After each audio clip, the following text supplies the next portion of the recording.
Good morning. Good morning, beautiful people. I just got the feedback because I gave some code. If you don't understand my English, please let me know.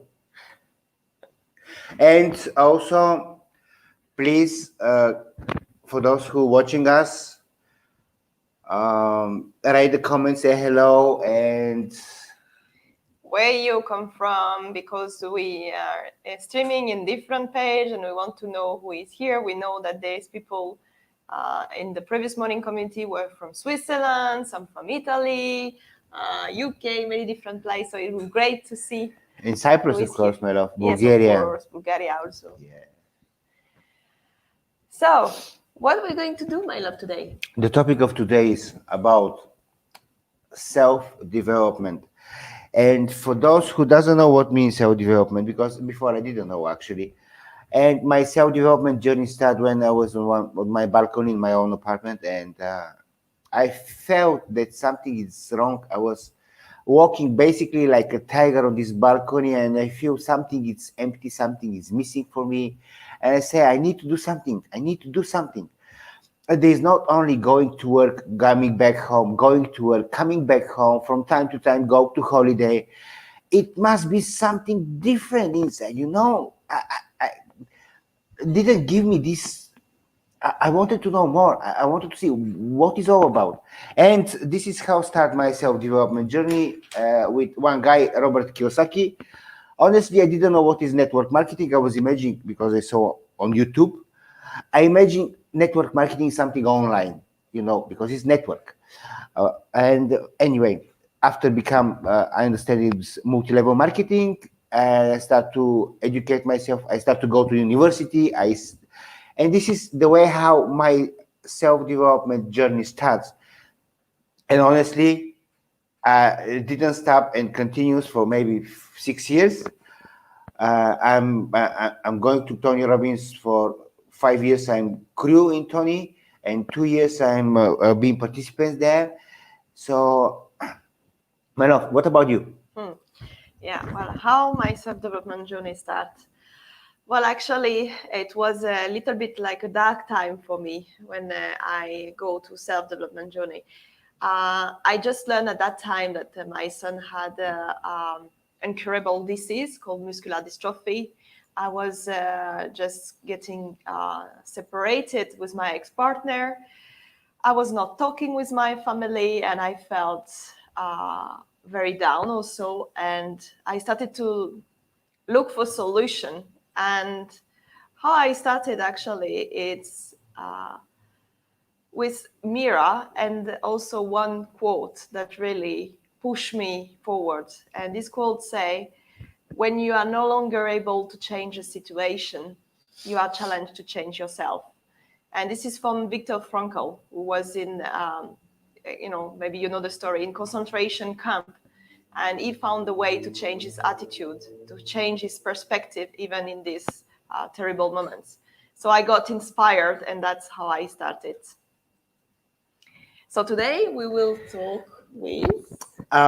As you know, actually, for those who doesn't know, we run the program called Global Morning Community. And we are lucky during these Global Morning Communities, we met amazing people. And one of them is Steve Church. He's an amazing friend. And today he's here with us, and we would like to introduce him and for him to say his... Do you think they understand my English? Yes, I think it's okay. Just talk slowly. We would like him to present himself and to say how his self-development journey starts. And we bring on the air our lovely friend, Steve. Hello. Good morning.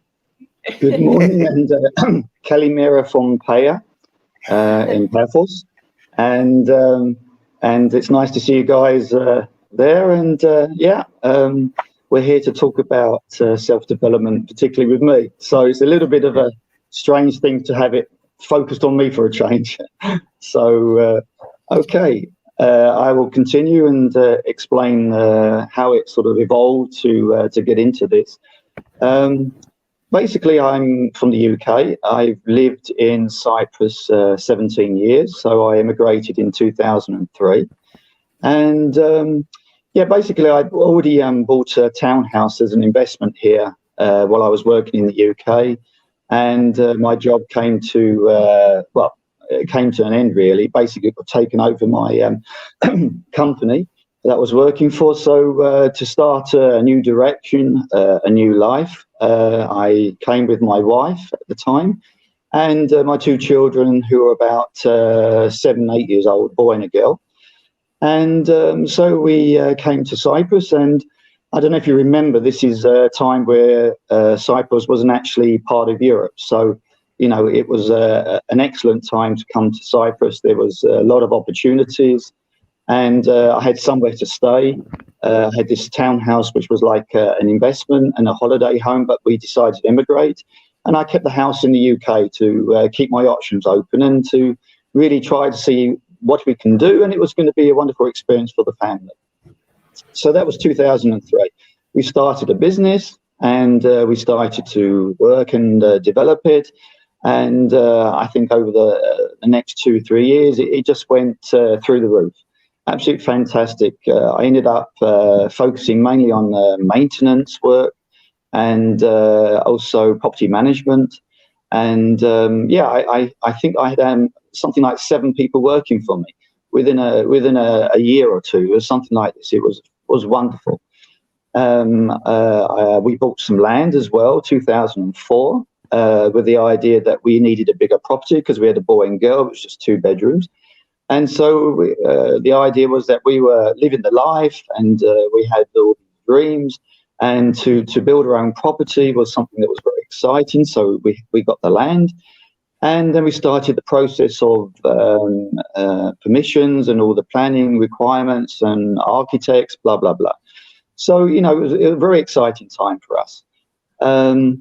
But as time went on, I found that my wife at the time wasn't as happy as I thought she was, and things started to change between us as a couple. And she was obviously not happy, so she started to show signs of depression and obviously complaining about her life and all these things, whereas I was probably the complete opposite. We were earning very good money. Everything was going in the right direction. The house procedures were going through. And unfortunately, I think it was 2007, she became very ill. And she started to show signs of paranoia. She thought that people were following us in the road. She thought people were trying to take the children away from her. Lots of things that I couldn't explain. And she wasn't doing this all the time. I mean, she would be fairly normal, you could say, at one moment, and then she would be saying something very strange. She was telling other people stories or something about how she was thinking things were going on in her world. And it was not an easy time, but it just escalated to the point that she couldn't actually sleep. And this was a big problem because she was going 1 or 2 days without sleep and walking around in the middle of the night. And you can imagine the effect that was happening for me, because I was trying to run the business and we had the 2 children and, you know, they were going to school and all these things. So, you know, there's a lot of running around and I wasn't sure to leave on her own. So I was trying to do everything myself and, you know, try and keep everything going. But she was refusing to get help at this time. You know, I was saying go to doctors. She says, I'm okay, things will get better and all these things. So it wasn't actually being dealt with. So it just got worse and worse and worse. And in the end, because she was walking around in the middle of the night and I needed sleep, and unfortunately the children were being woken up, maybe 1 o'clock in the morning, 3 o'clock, shaking them. She's asking them, are you okay? She's telling me sometimes someone's downstairs. And of course, this has a big impact on you. You can't relax. And I got to the point where I locked her in the bedroom. I mean, it sounds awful, but I didn't know what to do because she couldn't keep waking the children up, and I didn't know what she was going to do next because one night she ran out the front door screaming for help. It was completely out the blue. I didn't know what she was doing. And so there was like all these things were going on. And one night I just said, that's enough. If you can't get help, we're going in the car now. And we left because really, I don't know what I would have done with her. Really, it was almost like I wanted to kill her. I mean, I wasn't sleeping and I couldn't understand what was going on. And so one night, yes, I did. I woke the children up 3 o'clock in the morning. It was just desperation. I needed to do something. I had to take some action. And so we all ended up at the hospital. And even then, they wouldn't give her anything to calm her down. And she's walking around the hospital. She's opening the curtains. These poor people are there in the emergency. I'm laughing these days, but at the time, you could imagine it was embarrassing. She's putting the curtains open, and these poor people are very ill. It's an emergency room, and she's just sort of, hey, how are you doing? You know, she completely lost it. Anyway, thank God we got one nice lady at the General Hospital in Paphos that helped us, and she basically gave us some medication, and then she started to calm down, and you could then, speak to her and make some sense. And she was in hospital for about 3 or 4 days, and she was given Zepraxia, I think it was, something to calm her down. And, I started to see the psychologist, and I said, well, please help. And she says, well, I can't actually discuss it with you. The issues with your wife. And I said, but I need to understand what I can do or how I can help. But this is to do with patient confidentiality. So I didn't know what was the reason behind all this because I thought everything was wonderful. So yes, it was a extremely difficult time then. Anyway, she was on medication for about 6 months, and then she gradually came back to say like a normal situational person or who I fell in love with, and things started to settle down. And then I think another 6 months later, I think it was 2008, I started to see the same signs again. Oh my God, I couldn't believe it. Again, we actually started to build the house. Now we got to this point. I guess in her mind, all these things that were wonderful for me, for her, it was stress, it was pressure. But I was the one that was really, pushing everything forward, and I was doing the business. Now I'm starting to build a house, literally. So I had a team of guys working there. And again, she started to have paranoia, and I knew what to do. And I took her immediately to a private hospital. And because at one stage she got onto the balcony one night, and I thought she was going to jump.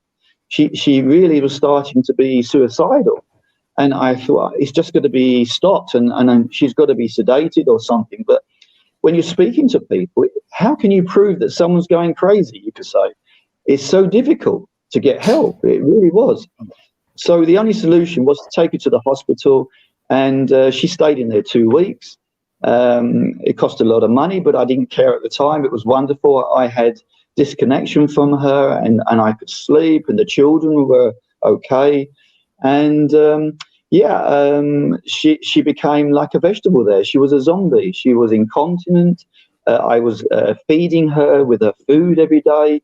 There was so much going on. It was a difficult time again. And I'll be honest, I feel it now. I couldn't do it anymore. It was it. I couldn't get her to get help. This was my biggest issue. Anyway, she got better, and I think about June she went back to the UK, and she was there for a holiday with her family. And when she went, oh my God, it was wonderful. It was like, the weight had been lifted off my shoulders completely. And when I spoke to her on the phone, I said, please stay there, get some help, understand why you're being so ill. No, I'm okay. I just need a holiday. Oh my God, I said, I can't continue. And I made that decision, I'll be honest with you. I said, that's it.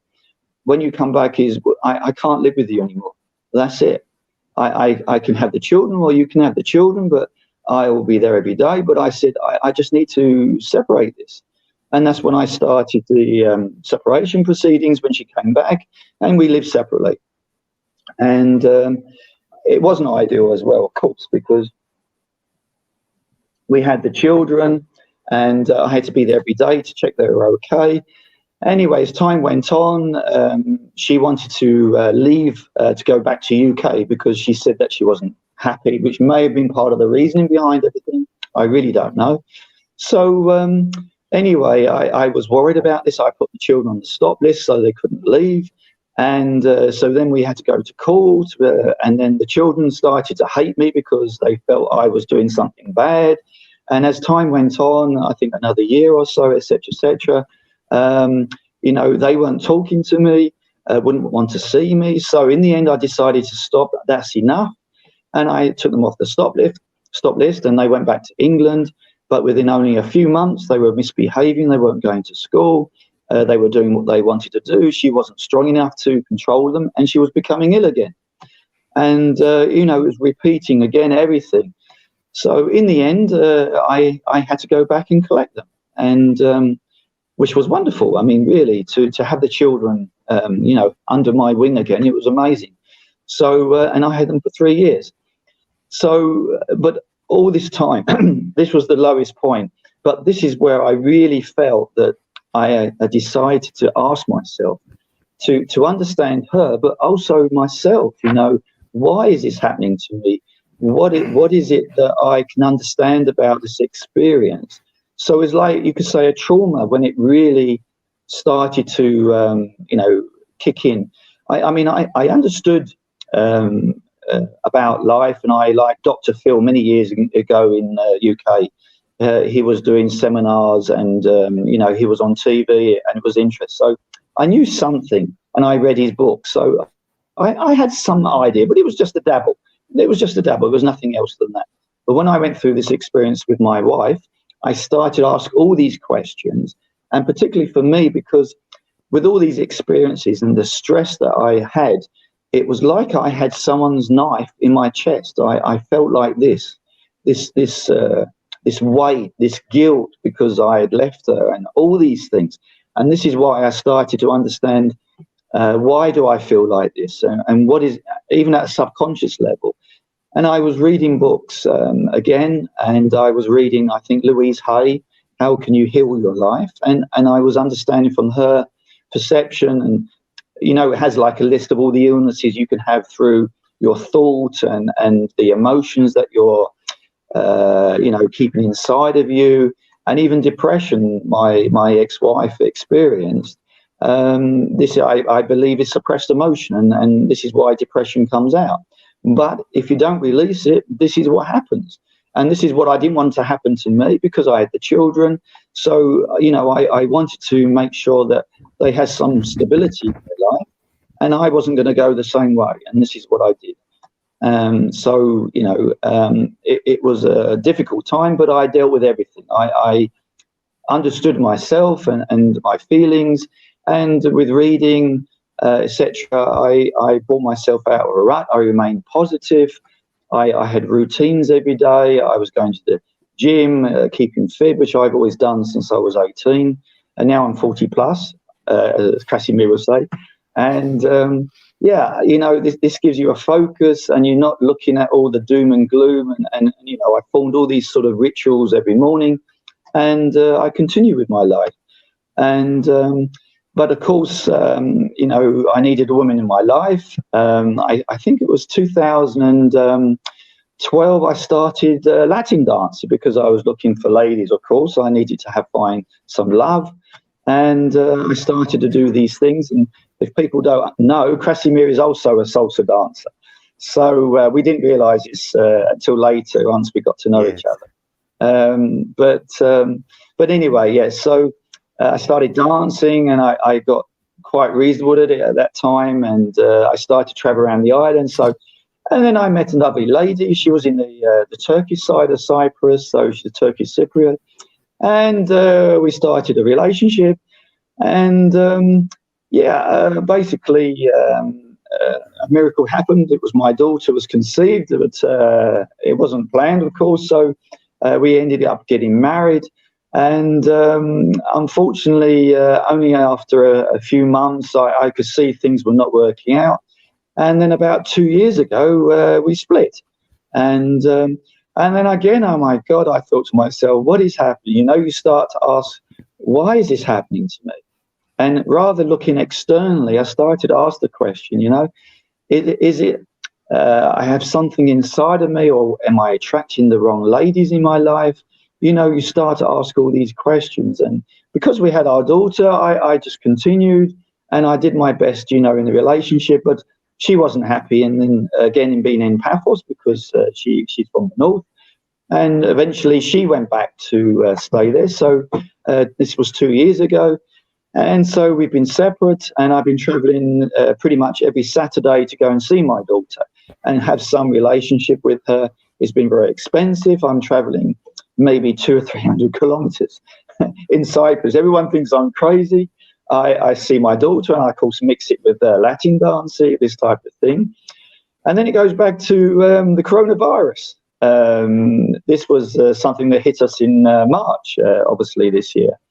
And again, this was another period in my life that was another difficult thing. I felt very lonely, and now I've got this property. It's only half finished because I never actually got any further than that with all the things that affected me and the crisis as it happened. You know, all these things happened in 2008. So, and really the business never really blossomed again. Since that time. So you know, I felt I was just surviving. So I had to go move back into this property that was not ideal. I live upstairs and I don't have any permanent electricity. I have a generator. I have water, thank God, and I do have a toilet. I got rid of the shovel. But basically, you know, it was very basic, and I'm sitting there now in March, and then I've got no one to talk to. It's in agriculture area. You know, I can't see anybody. Oh my God, if you want to be isolated, it's the perfect place, really. It's wonderful if you want to be isolated. But, Steve. Yeah, it was a difficult time for me again. And I started to feel very lonely, etc. And, you know, I was spending too much time on Messenger and stuff. And I was beginning to, I closed my eyes because it's on a phone that I'm looking on. And, yeah, I started to read books again. I could feel that I was starting to think that I needed to really work on myself, you know, because I felt this sort of sinking feeling. And then I realized there was this wonderful thing called Morning Community. I don't know if you know about this. Anyway, this Morning Community came up out the blue. It was wonderful. And, yeah, I mean, for me, it gave me focus. It gave me something to wake up for in the morning, you know. And every day I had to wake up 8:30, and you know, I started to have a regime, a routine. I would get up early. I would do some exercises, maybe go for a walk or a run, and I will watch this wonderful Morning Community, which is what you guys introduced. And I thank you so much. It was amazing. And it was a time that I was in need, and it was just like came out the blue. And no, thank you so much. It was a great time. So I used to watch all this. So I used to be ready to watch this about 8:30. And Krasimir, we have this joke because I used to watch this while I was cooking breakfast. And what was I cooking for breakfast, Krasimir? It was not breakfast. They were pancakes. My favorite food, which breakfast. My wife never do it. You can do also, you think? My love, I can eat that's it. Steve, we want to ask you something. You didn't see your daughter for 4 or 5 months?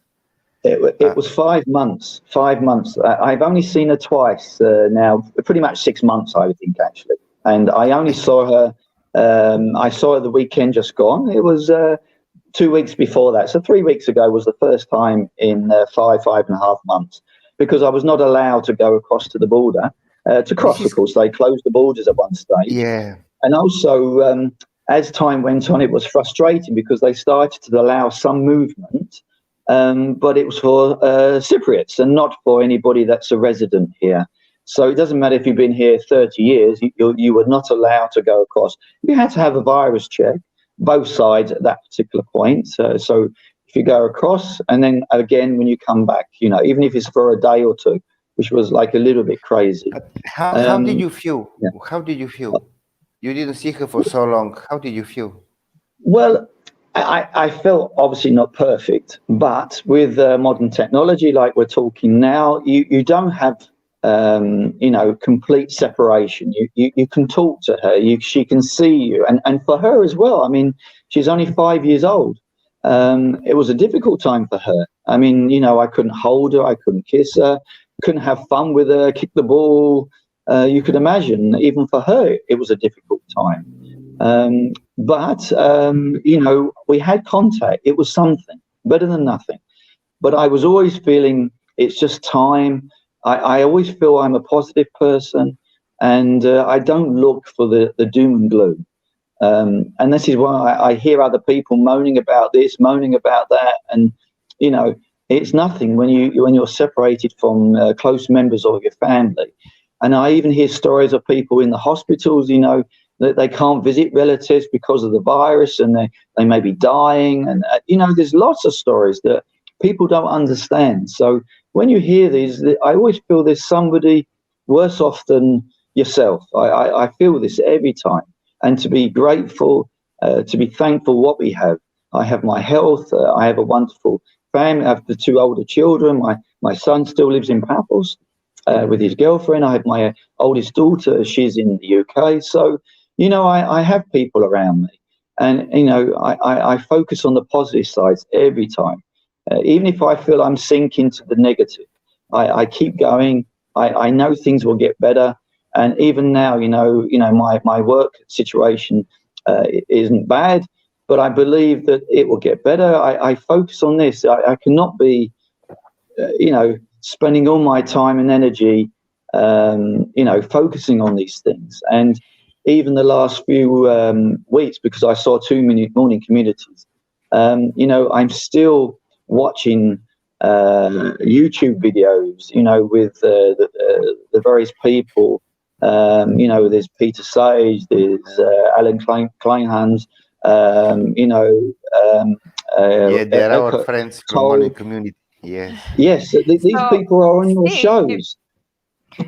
Yes, mate. What did you like the best from this program? You were there in the 2 global morning community. What worked the best for you? Well, for me, it was like a wake-up call because, like I said, I had some awareness. I had some ideas, but, there's a different level of awareness.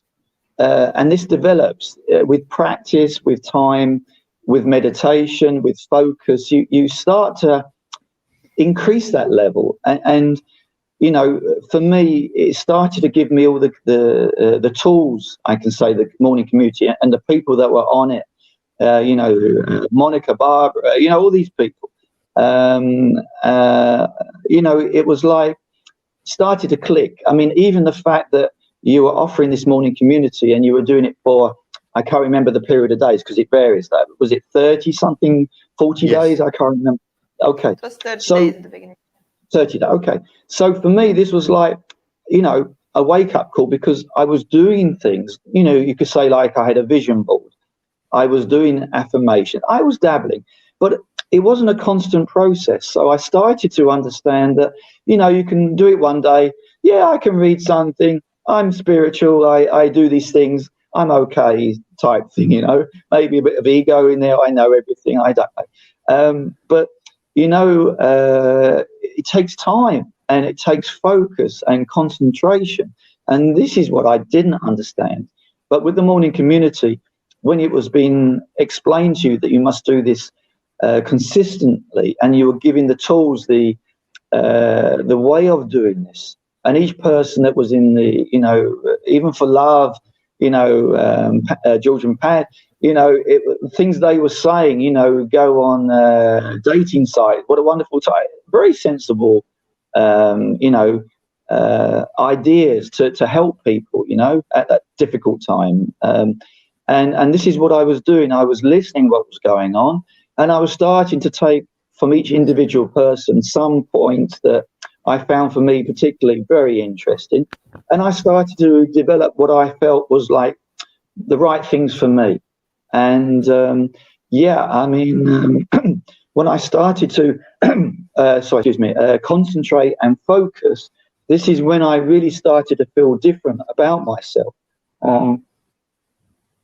That it doesn't mean you just go, into doing a meditation. You must be relaxing and allowing things to happen. It was all being explained to all the different things, and this is what really, really helped me to understand about myself. And obviously with the awareness, which is what I'm saying, I started to understand what I was thinking, what I was saying to other people in general, how I was talking. And I realized I was saying negative things about myself, and I hadn't understood that totally. I was thinking I was positive, but then I was saying, but blah, blah, this, blah, blah, that. But then it started to, why am I saying this? Stop saying this. And I started to work deeper on myself. I started to do more meditation for longer periods of time. And I found that by practicing, I was going deeper. And this deepness, I started to feel, really at peace. And that when I was doing meditation, I felt good for a long time. It was starting to be like this for me. I even remember it was a strange feeling. I went to work, and later on, I'm talking only a few weeks ago, let's say 2 months or something like this. I went to work when it was allowed, and I don't know why. I just had this wonderful feeling of love inside my heart, and it was like it was coming out. But it was like a day, maybe probably 2 days. I had this feeling, and I didn't understand why. Why am I feeling like this? It was like a new experience, but it doesn't happen all the time, of course. But I realized that, I didn't love myself, I believe. And I've been doing all these things. And that's why I say it's never ending. I mean, even when I listen to, I think it was Peter Sage again, he's doing these things every day. He's doing this for himself. This is a routine. This is part of your life. And it helps you, I believe, with all the different things that I'm going through with life experiences. This is going to be a continuous thing, but I deal with all these things so much better. I feel much more centered. I'm able to deal with these things. I'm not going, oh my God, what am I doing in my life? This has happened, that's happened. I'm not feeling like this. And this is why I'm saying with all the things over the last few months, morning community, and you've got the other one coming up as well shortly. All these things, if you think I don't need it, I believe you're wrong.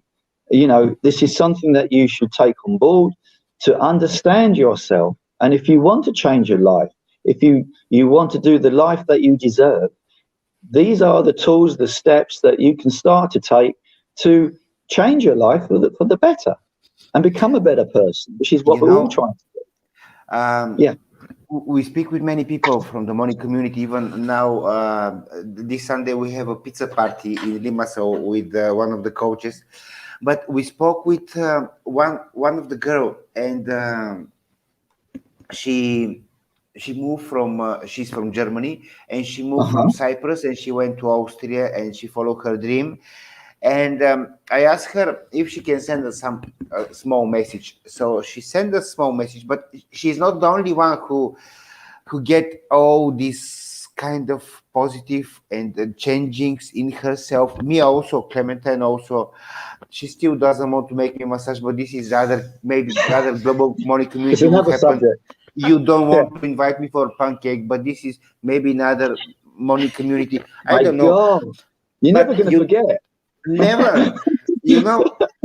I just want to let it go, this emotion, let it go. I will let it go after the pancakes. But I would like to put the video of Sabine who sent us yesterday. It's like only 30 seconds, so the people to see and to see what it's about.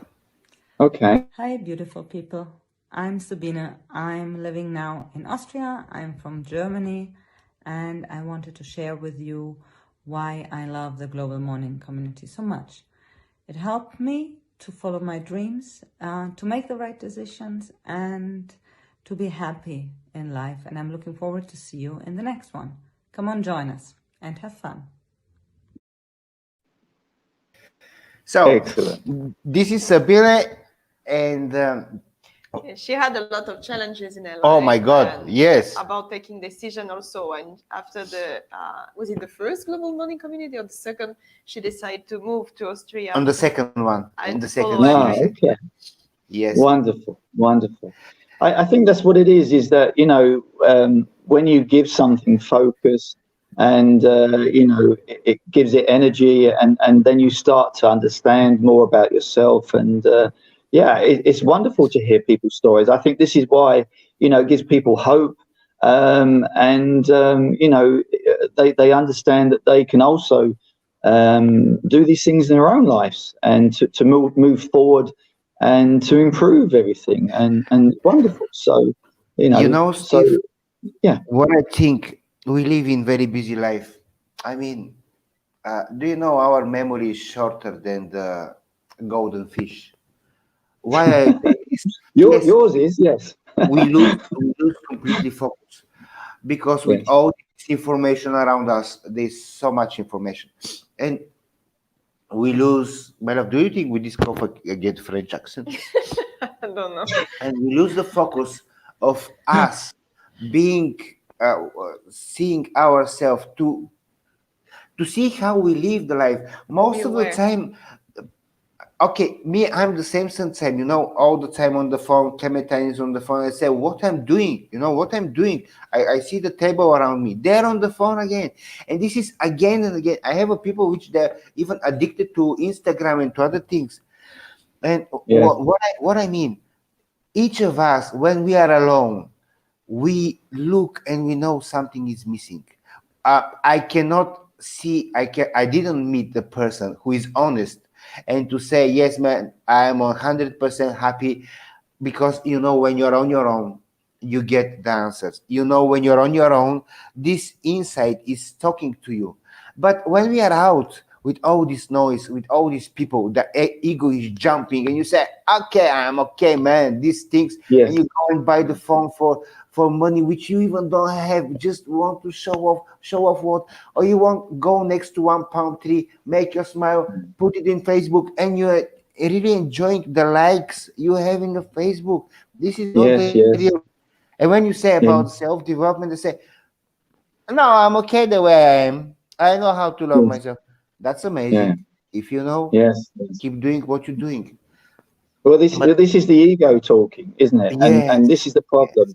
Until you have separation from your stress, your busy lives, you really don't understand it. And this is the thing is that when you switch your phone off, when you put yourself in a room, it's like I knew somebody, and they say, "Yeah, I do affirmations," and I said, "Okay, that's I do it every morning. I'm doing this and that." I said, "Okay, how you do it?" "I'm walking my dogs." "You're walking your dogs." So yes, I do walking meditation. Really, you're being pulled about 20 kilometers an hour at arm's reach because they had an Alsatian, and this is walking meditation. I mean, this is what I mean. People think they don't need it. They don't understand. They don't have an awareness, and this is why they've got to understand that 90% of our thoughts are subconscious. They're not conscious thoughts. They're subconscious.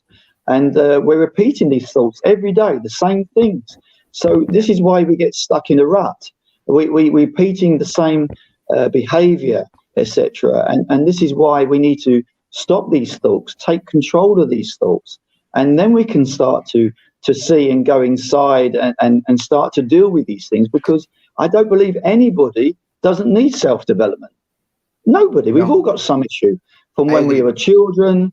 I mean, you had all this in a child. Of course, this can be the case. It can be from bullying at school. It can be from work. It doesn't matter. But no one's perfect. But it's not till we give attention and energy to understand and to separate our stressful world. We can start to actually understand ourselves. And I don't believe we do until we do all these things. And yeah, perfect. This is why I recommend it. Start the process. You know, that's why we make the next Global Morning Community 40 days, because we want to repeat and to create the habit, because we are controlled by our habits. not to be only 30 days. We want to give even more, and that's why the next one is going to be 40 days. And okay, I want to make announcement. We postponed during the due to personal reasons, and we postponed the next one for 28th of September until 6th of November. So this is exactly 40 days. And I would like to say to you big thank you for being with us. And before to say bye to everyone, I would like to put the video for the Global Morning community for the next one. Okay, it's a pleasure. Yes, and I hope I'll see you again, Steve. Thank you very much. Cheers, mate. All right, see ya. Bye. Thank you, Steve. Bye. Bye. Thank you. Bye. Thank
you.